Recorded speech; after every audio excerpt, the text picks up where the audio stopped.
Welcome to RAIN, the Real Estate Investor Growth Network with your hostess, Jen Josie.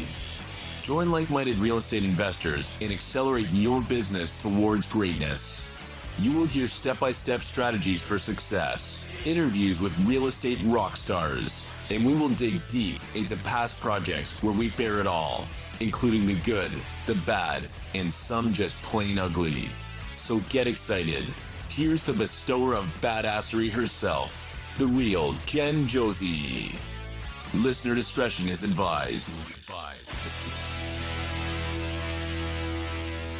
Hi, and welcome back. I'm Jen Josie, creator of RAIN, the Real Estate Investor Growth Network. Whoop, whoop. On today's episode, we have a guest that will be sharing their badassery. But before we begin, here's today's badassery bestowment, my little badass gift to you. Today's topic is the importance of tracking your mileage. When you're starting out in real estate investing, every dollar counts. One of the simplest yet most overlooked ways is to maximize your tax deductions is tracking your mileage. Whether you're driving to look at properties, meeting with contractors, or heading to networking events, those miles add up and so do the savings. Here are 4 reasons why you should track your mileage. Number 1 and most obvious, tax deductions equals more money in your pocket. The IRS allows real estate investors to deduct mileage driven for business purposes. In 2025, the standard mileage deduction went up to 70 cents per mile, and that adds up fast. Number 2, audit-proof your business. If the IRS ever audits you, proper mileage log serves as proof of your business expenses. Using a mileage tracking app or a simple spreadsheet ensures you have solid records. Number 3, better business insights. I like this one. Tracking mileage helps you understand how much time and money you're spending on travel. If you're constantly driving to properties that don't fit your criteria, it might be time to adjust your investment strategy. Number 4, it's an easy habit to build. With apps like MileIQ, Everlance, or QuickBooks Self-Employed, tracking mileage is automatic and effortless. No more forgetting or guessing, just set it and forget it. So, tracking your mileage is one of the easiest ways to keep more of your hard-earned cash and stay compliant with tax laws. Start today, and when tax season rolls around, you'll be glad you did. A true badass investor knows that small habits lead to big financial wins. Now, on to today's episode of the Real Estate Investor Growth Network podcast. Today, we have a special guest who doesn't just talk about international investing, he lives it. Ladislas Maurice, better known as the Wandering Investor, left behind the corporate boardrooms of Nestle Ghana, where he managed a $90 million business across West Africa, to chase his true passion, uncovering global investment, residency, and banking opportunities firsthand. From emerging markets to second passports, Ladislas travels the world sharing his insights through the Wandering Investor blog and across YouTube, Instagram, X, and Telegram. If you're looking for real, on-the-ground knowledge, not just slick marketing, then you're in for a treat. I'm happy to have him on the show, so welcome, Ladislas Maurice. Welcome. Thank you so much for being here. Yes. So let's start off. You had a very high-level corporate career managing a $90 million business. What made you leave that behind and to become a full-time investor? Yeah, so good question. So I spent most of my 20s in Africa as an expat for Nestle, the big food company. I started off in Switzerland and then was expatriated to South Africa for 4 years and then Ghana for 3 years. And look, I mean, I was just looking at my bosses and my boss's bosses a few levels above, and it's just not the sort of life I wanted for myself. I wanted a bit more freedom. And quite frankly, I wasn't really enjoying working 70 hours a week. So I was like, cool, I did this for my 20s. I learned a lot. The money was great. Um, but now that I'm hitting 30, I want to try something else. So I didn't really have much of a plan. Initially, my idea was to go to Dubai, but essentially I left and I was like, before going to Dubai, let me just go on a road trip. So my parents were starting their retirement at the same time. So we decided to go on a trip together, which was really nice. So we Nice. drove the car from Oman in the Middle East near the UAE to Paris by car. So we drove through all of Iran, Armenia, Georgia, through Oh my Turkey, goodness. Greece, up to Ukraine, and then west to Paris. So that was a fascinating trip, and it was the first time that I had two things going at the same time. One being having money, right? Because I had worked, earned good money as an expat, etc. I had a fair amount of savings. And two, time. Like generally in life, one either has money or time, but rarely does Right. one have both. So I was able, just going through these countries, to take my time. I'd arrive in a city and I'd go look at the real estate agencies. I'd talk to other expats and go talk to some lawyers. And along the way, I just saw some really interesting value. So I started doing some flips in some of these countries, and I just never got to moving to Dubai. And then it's been 8 years now, and I travel around the world full time, managing my own portfolio. And so I do a lot of real estate, but stocks as well, but mostly real estate um, in emerging markets and sometimes in frontier markets as well. And what a blessing to take that trip with your parents, too. I think that is great as adults to be able to travel with them. That is lovely. So many of my listeners are still stuck in the 9 to 5 grind and or working 70, 80 hours a week for corporate America. Can you share what were some of the challenges you faced when transitioning from Nestle to full-time investing? So personally, it was not a challenge for me, but I'll tell you the challenge that people typically face. Okay. Because I come from a background of working in emerging markets and stuff. So I'm used to uncertainty. I embrace uncertainty. I thrive on uncertainty. It Most makes people me do not. sweat. Yeah, exactly. Most people do not. So that's the first thing, uncertainty. And two, for some people, loss of status is a big one. Ooh. It's hard to admit. Most people will not admit to it. But going from saying, I work for Google, I work for Nestle, I work for Uber, and having everyone around being like, oh, wow, blah, blah, to what do you do? Like trying to flip a house, not being too clear and trying to figure things out, and having a startup. It's tough initially. So I'd say loss of status is a big one for a lot of people. So uncertainty and loss of status. And and I never even thought of it that way because for me, I couldn't wait to get out of corporate America, but I did take my time. I tried to get some because the uncertainty was painful for me. A bead of sweat as soon as you said that. I was like, because I remember that feeling. But just to take that leap. But it's also the naysayers around you who are like, you're leaving a perfectly good job to flip houses. What in the world? So, yes, both points very well said. So, I want to jump in here because you've explored real estate opportunities in multiple countries. And what are the biggest pros and cons of investing in international real estate? Cool. So I think that for your American audience, it's really important to understand that investing in international real estate is not easy money. That's the first thing. It's not, I'm not here saying, oh, if you want easy money, invest outside of the US. That's not the case. One, there's a lot less liquidity in most markets. So in the US, typically in most big markets, you can sell a condo, a house within a few weeks pretty easily. In a lot of countries, normal liquidity is at least a few months, Wow. sometimes a few years. which is not very conducive to flipping. The other one is access to financing. As soon as you venture outside of your home country, and that's valid for everyone in the world, getting local financing is extremely complicated or a lot more expensive compared to locals, which makes you less competitive. So you can sometimes get financing back home in the US to invest overseas, but not always. But locally, generally, they're very limited solutions. So those are the cons.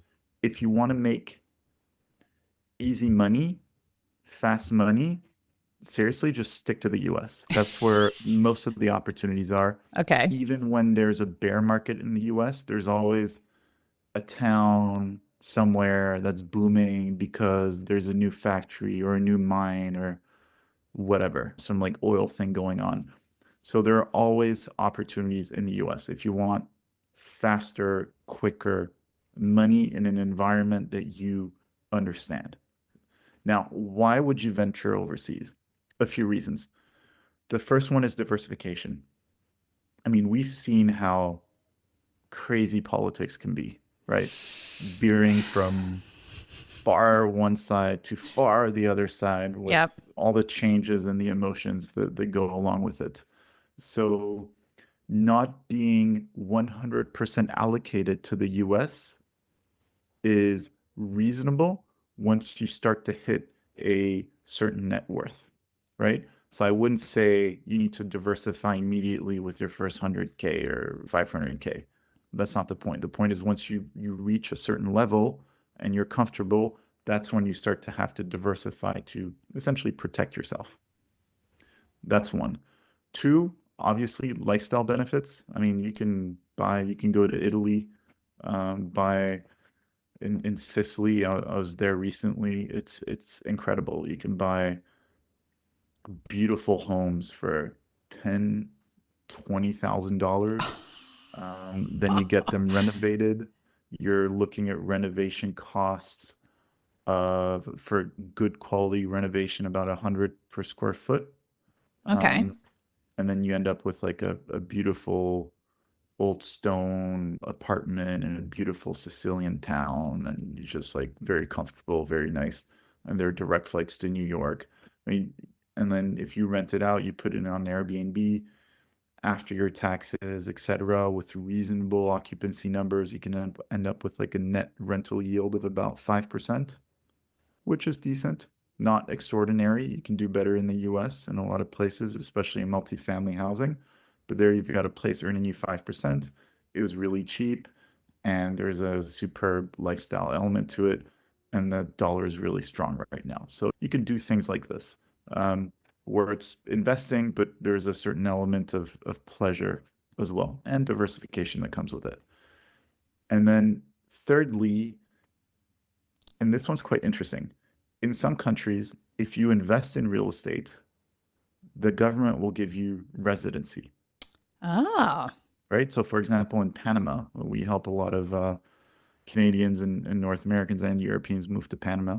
All you need to do is deposit $200,000 in a term deposit in a bank there for 3 years, or invest $200,000 in real estate for 3 years. You can sell after 3 years, and then you'll be granted residency that turns into a permanent residency with minimal time on the ground. You just need to essentially set foot there in Panama once every 2 years for 24 hours to keep your residency active. So just wow. by virtue of transferring 200K from your own from a term deposit you have in the US to a term deposit in Panama at a similar rate, or buying real estate, you have a plan B for yourself and your whole family. And all you need to do then is just to go to Panama on vacation every 2 years. It's a short flight away. It's easy to get to, and you have a plan B. So it's quite interesting. And quite a few countries in the world have these residency benefits when you buy real estate. Some of them want it to be active residency, where they say we'll grant you residency, but you need to actually spend a few months every year to be able to renew easily. Other countries, it's purely passive residency. So that's one. And then if you want to take it a step further, We've helped quite a few North Americans with this one as well. That's for the, I don't want to say crazies, but I'll say the crazies. You can get Turkish citizenship by investing $400,000 in any real estate in Turkey. So you can go to Istanbul, the like one of the world's great commercial capitals between East and West, a city of 15 million people, massive business hub. It is Istanbul Airport is one of the biggest airports in the world. It is the most connected airport in the world, even more so than Dubai or Atlanta. And you can buy apartments there, not that expensive in the center. You're looking at like 150 to $200 a square foot in the center, and you just buy Wow. a few apartments, $400,000 on the open market. So you're not relegated to specific developments. Just you buy like a Turk. You can rent them out. You'll be making post-tax roughly 4 to 5% net yield, and then you can sell after 3 years. And you still Nice. keep the citizenship and you'll be granted citizenship. So citizenship is actually getting the passport. So then you have a Turkish passport for you, your spouse, and all your underage children. And when your children grow up and they have kids, even if the kids are not born in Turkey, as long as they go register them at the consulate or at the embassy, the kids will be Turkish as well.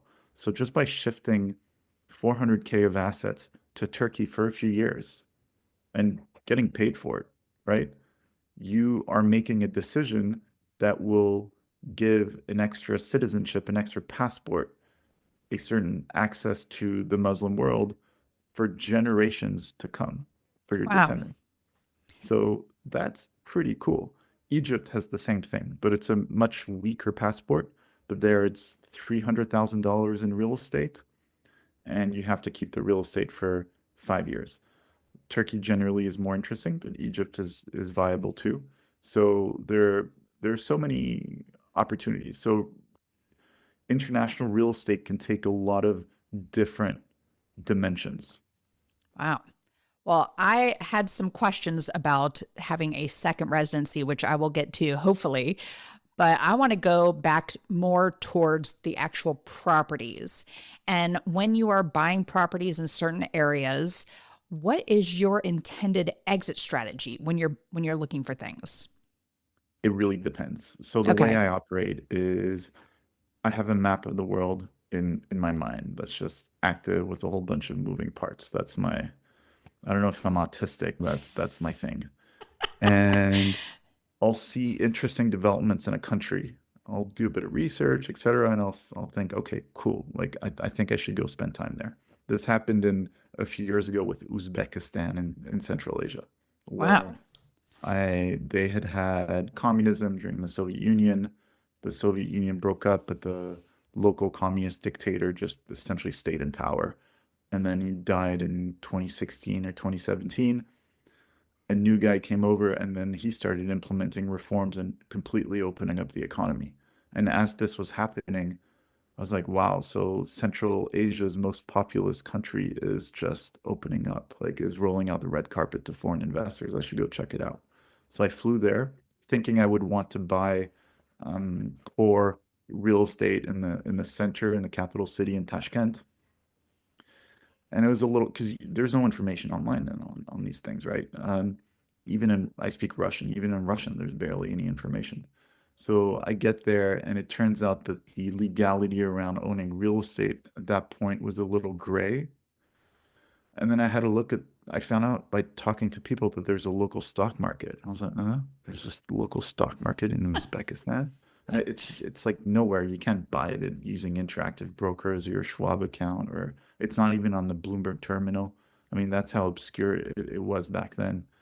And so I went to the stock exchange and then I was, how do I buy stocks? And they told me, go speak to this broker. So I went into some random office, spoke to a broker. And then I started having a look at these stocks. So very liquid. Taking a $10,000 position might take a few days, right? Um, but some of these companies had double digit dividend yields, zero debt on their balance sheets, and we're growing at 20, 30, 40% a year. Sheesh. So I went to Uzbekistan wanting to buy real estate. I left with a brokerage account. But I think the point is I figure out how to, I see a market that's interesting, then I go there, and then I ask myself, how do I play it? Right? So I'm not actively telling myself I want to flip properties all over the world. I have a bit of everything. I do stocks. Occasionally flip properties. I have some more longer term ones. Sometimes I do development. It really depends. Okay, so I was going through your YouTube channel, which is fabulous, by the way. Just the locations where you film, I'm like, oh, so beautiful. So, one, you were with your realtor in, I think it was Playa del Carmen. Yeah. That's it. Okay. And you bought a, I think it was a 5 unit, and then you're looking to possibly expand, etc. To me, it looked like you were, and I didn't get through the entire video, but you were going to be furnishing them, what you were doing to renovate them. You were buying it 50-50 with your realtor. And to me, it looked like it was going to be a short term rental. And then there was another one in somewhere in Italy, I think. Gorgeous waterfront property with a balcony. And to me, I would short term rent that completely. So I was assuming a lot of times you were using these as rentals or for local people to rent, etc. So that's where that question came from. How important is it to have boots on the ground before making a real estate investment in a foreign country? Look, generally speaking, it's important, Okay. right? Just don't buy some apartment remotely in Mexico. I Like want to just buy a castle on the Rhine in Germany. That's a very far-fetched secret fantasy of mine from my trip to Germany when I was a junior in high school. I'm like, I want to buy one of those castles. So anyway, I digress. That's you want me. cheap castles, go to Italy or France. Okay. France has a lot of cheap castles. Oh, gosh. It's Yeah. like fairy tales to me. Terrible investment. Terrible investment, but beautiful. For some reason, they're cheap. Okay. The maintenance is just too high, and property taxes are a killer. But yes. So look, don't just buy some random property remotely online unless you know the area, right? And unless you know that there's a certain amount of risk. Have I bought things remotely? Absolutely. I do it often. When there's a market I find interesting, typically I'll leave power of attorney with with a local lawyer Okay. so that when an opportunity arises, I can just pull the trigger quick, remotely, boom, get the deal done. But for someone's first international real estate transaction, absolutely spend time there, meet the people, do your due diligence, meet the lawyers in person for sure. You have to be reasonable. Okay. Thank you for that. So, are there any underrated markets right now that you think offer great investment potential? Yeah, I mean, okay, cool. So Let close me to get my home, pen. Go ahead. yeah. Close to home, Medellin in Colombia is doing well. The yields are good, the rental yields. I have a penthouse there. I'm making 9 to 10% net per year. Wow. Yeah, and it's a nice property. So I'm not like slumlording it. It's a penthouse, jacuzzi, the whole deal, cool neighborhood. So Medellin is doing well. A lot of investors, tourism is really booming. So that's one. If your risk appetite is a little higher, you're a bit more adventurous. I recently bought a few apartments in Kenya, in the capital Wow. city in Nairobi. Uh, Very affordable. I bought off plan from a Chinese developer. When I bought, there was a bit of litigation going on, which made it even cheaper. Now the litigation is gone, so it's been de-risked. They're raising their prices by 10%, but it's still really affordable. You're looking at roughly $120 per square foot for a new tower in Nairobi's best neighborhood, Wow. like best neighborhood in a building with indoor heated swimming pool, gym, the whole deal for, yeah, $120 a square foot. So it's hard to go wrong with that. And the capital city of Nairobi is expected to almost double in population by 2050. So it's Wow. Africa. The demographics are really strong.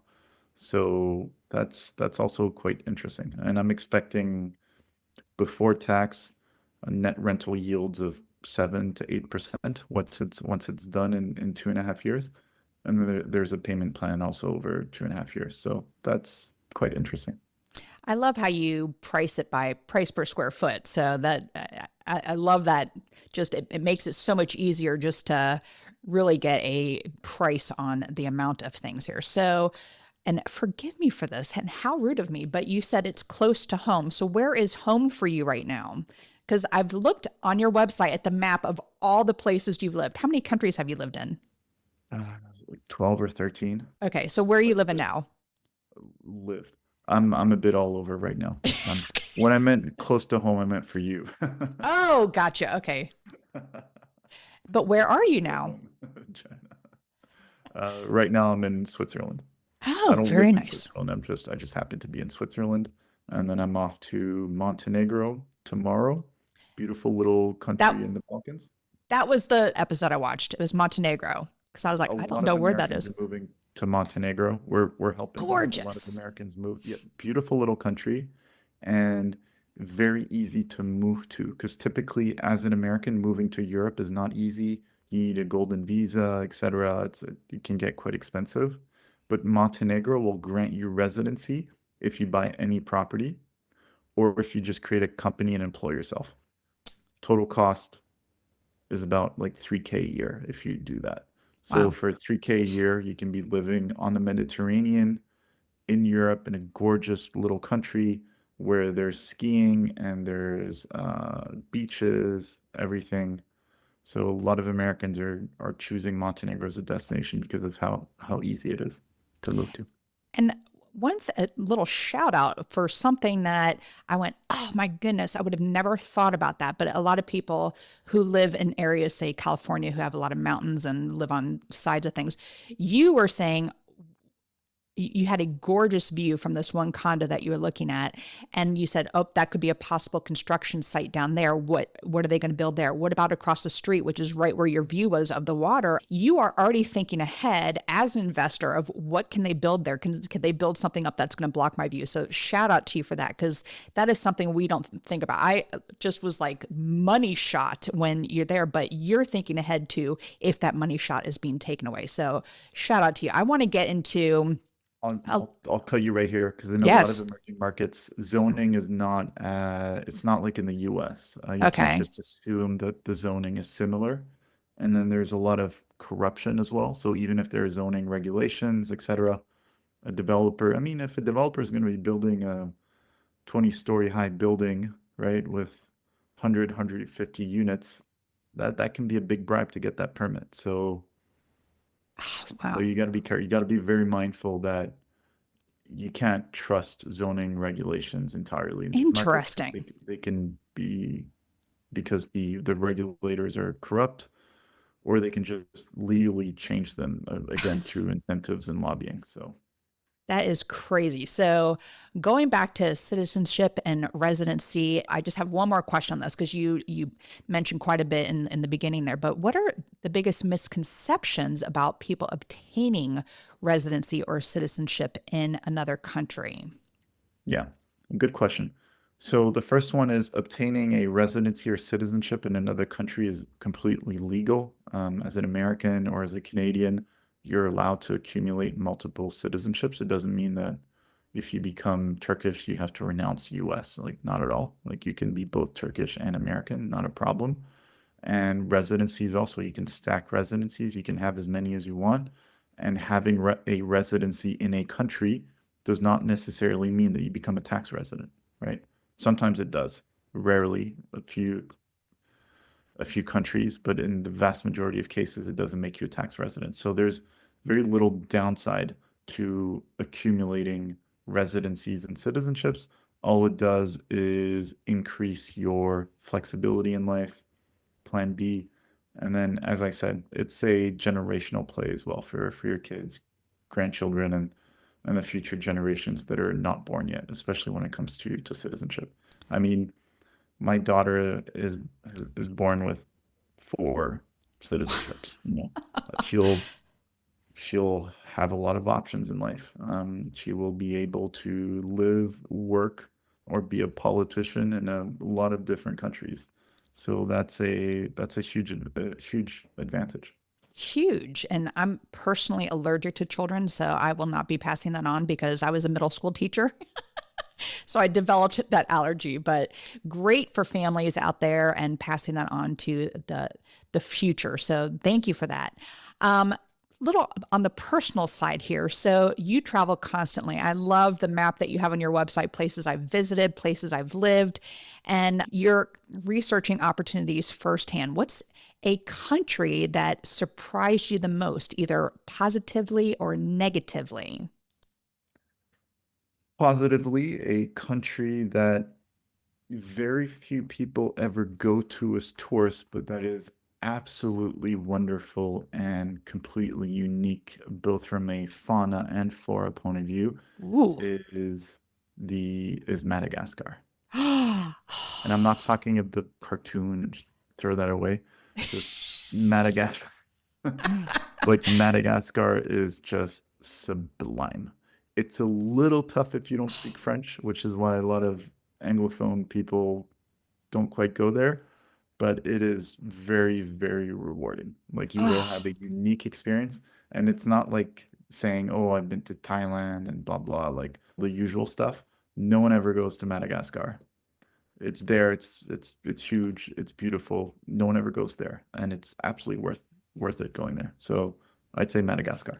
Thank you. And what about negatively? Negatively, one that oof, okay. One that I find a little disappointing is but that a lot of people seem to be pumping online is Uruguay, Okay. which is it makes sense on paper. It's Latin America, but it's very first world. The infrastructure good, banking is good, the taxes are low, it's pretty safe, but it is so boring that it destroys your soul. I just spent 5 days there with my family. Man, we just couldn't wait to leave. We just could not wait. Though we didn't even have enough time to get bored at that point. It was just 5 days, but we could just sense that we were gonna reach a point where it would just impact us emotionally. We had to go. It's just I don't mean to laugh, but yeah, like no. Uruguay, no. it's no Madagascar. So, all right. Another personal question here. So, what is one investment mistake that you've made that taught you a valuable lesson? That's a good one. Yeah. So I think a good example is I got the macro right and I invested in Ivory Coast in West Africa not long after the Civil War was finished. And that was when I was still working full time. So I just took 2 weeks off to go, but it just wasn't enough. I should have done more market research. And I got involved in a development that was just a bit too far from the center of the capital city. And prices have just boomed since then, but not my property, which is very frustrating. Wow. So, when a market is about to go on a bull market, don't try to be smart and go for the third tier, second tier area. Just buy prime.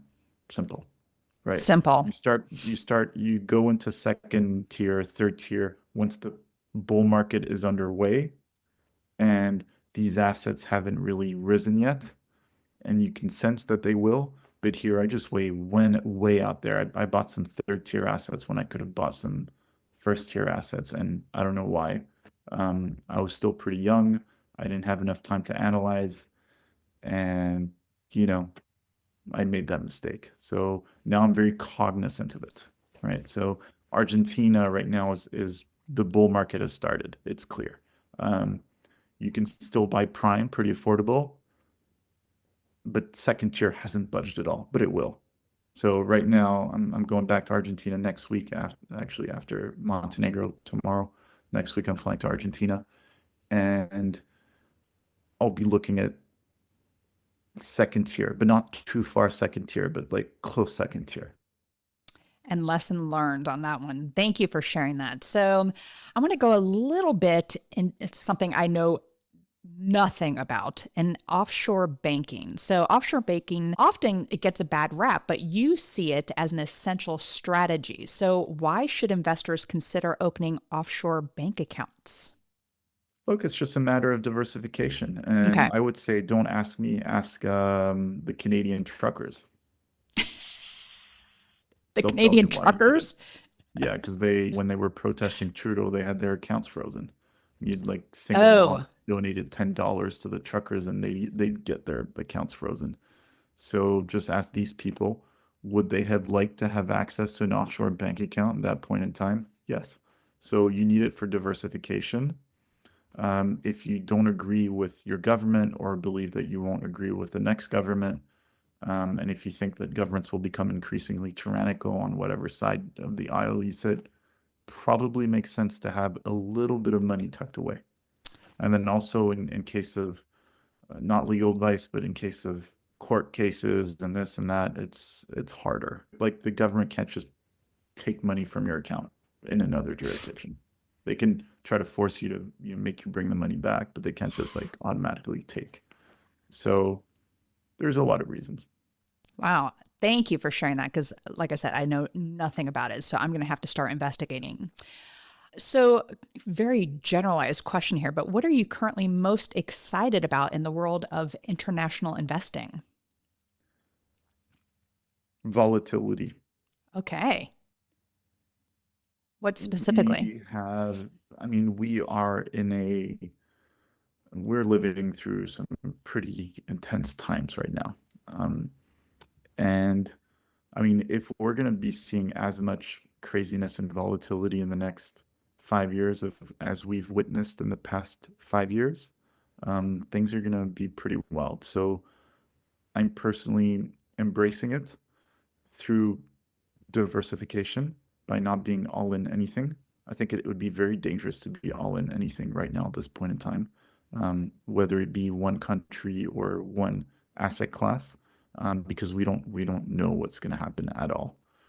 So I'm just embracing volatility through making sure that I stay diversified and that I can sleep well at night. Okay. So, before we go to the second part of the podcast here, where can people follow you? I know the answer to this, but I want you to say it. Where can people follow you and stay updated on your latest adventures? Yeah, sure. Thanks. So the best way to sign up to my free newsletter on thewanderinginvestor.com, and you'll actually get a free ebook, 12 mistakes to avoid making when investing in international real estate. Nice. And yeah, so it wasn't just one mistake, it was 12 mistakes. I've learned the hard way. And then you'll get updates as I travel around the world in search of real estate and residency and citizenship opportunities. And then I'm on YouTube, X, Telegram, and Instagram as well. And the YouTube channel is great. Whoever your videographer is does a really great job as well because I mean, like Montenegro, I was like, that place is gorgeous. Where is that? I'm a nerd where you geek out over maps and things like that you study. My husband does that too, by the way. I don't know anything about where anything is. This is so silly, but I have a treadmill and it has a 22-inch screen on it. And I travel to different places and we hike through, like right now I'm in the Scotland Highlands. And so I'm hiking through there, but I had to buy a world map because I'm like, where's Easter Island? Where's all this stuff? So I literally have a map on the wall right next to my treadmill so I can figure out where the hell I am. So, but your YouTube channel, just to go back to that, was fantastic. I could spend hours on it. So I had to quickly try to get through different ones, but very great job. And you heard me give a badassery bestowment at the beginning, which is just a little nugget, a piece of advice. Do you have a badassery bestowment that you'd like to share with the audience? Don't rush into anything. Take your time. We're going to be living through times that are designed to make you emotional and make emotional decisions. Don't fall for it. It's a trap. Take your time, one step at a time. Very well said. Thank you for that. All right. The second part of the podcast here is what makes Ladislas Maurice. I had to play that song for you. It was a Space Cowboy. I started that the last time. You're like, what is she talking about? She's nuts. Anyway, the second part of the podcast is what makes you a badass. And I use the acronym BADASS. And the first letter is B for book. What's a book that's made a huge difference in your life? The Gulag Archipelago by Solzhenitsyn. The what? Solzhenitsyn was a Russian philosopher that got persecuted by the Bolsheviks and sent to the Gulag for, I don't know, 10, 15 years or so. Wow. Beautiful book. It's a classic of Russian literature. I highly encourage it, especially in times where presidents, on whichever side, again, seem to be increasingly tyrannical. So, yeah, good book. Whew. And we're not getting political, but yes, understood what you just said. All right. The first A in badass is for advice. You've given us great advice, but what's the best piece of advice you've ever received? So the best piece of advice that I've received and that I really follow is don't be a cheap ass when it comes to hiring lawyers, especially when you venture overseas, right? It's a new environment. It's a legal environment. There's so many things that you don't know that you don't know. So you can't just go around assuming that things are like back home. So don't try to get the cheaper lawyer. Just get a good, reputable lawyer and explain to him that, like, right now Or her, or her, actually her. Right now I have a lawyer in Cambodia. I'm buying land in Cambodia in Southeast Asia. And my lawyer, I was on a call with her yesterday and I told her, listen, Fari, I need hand holding. Like, I need, I don't know the process here in Cambodia. Don't assume that I understand anything. Explain things to me like I'm a child. Right? And then I have a lot of questions and then blah, blah. And then things are fine. And then transactions go well and I'm safe. But yeah, always get a good lawyer. Great advice. And how would you even know where to start looking for a good lawyer that understands real estate investing? Good question. So in this particular case, I asked the trustees of the trust company that I'm using to buy to buy the land. I talked with her. She had lived overseas, etc., in France. So we connected. So I was comfortable. In many cases, you can just go to the website of the U.S. Embassy, and they have a list of recommended lawyers, law firms, attorneys, etc. So those are usually, I mean, they've gone through some element of due diligence. So if they're recommended by the U.S. Embassy, the last thing they want to do is to screw around with U.S. citizens, because I mean, it's a good source of business for them. So that's Great advice. All right. The D in badass is for drive. What drives you to be successful? Freedom. I love it. Able to take a trip with your parents and spend months and never even make it to Dubai. Have you been to Dubai, by the way? Yeah. So the freedom, and what does that freedom give you?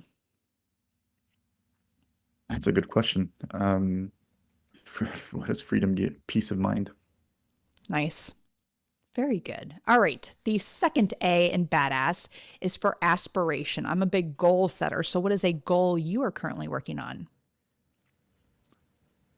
Growing my family. Really? How many kids do you have? You have one daughter, I know of. 2 on the way. So my aspiration is more reproduction.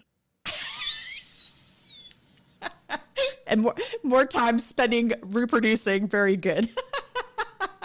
I love it. All right. The first S in badass is for systems. What systems do you have in place to help you achieve success? I'm actually pretty disorganized.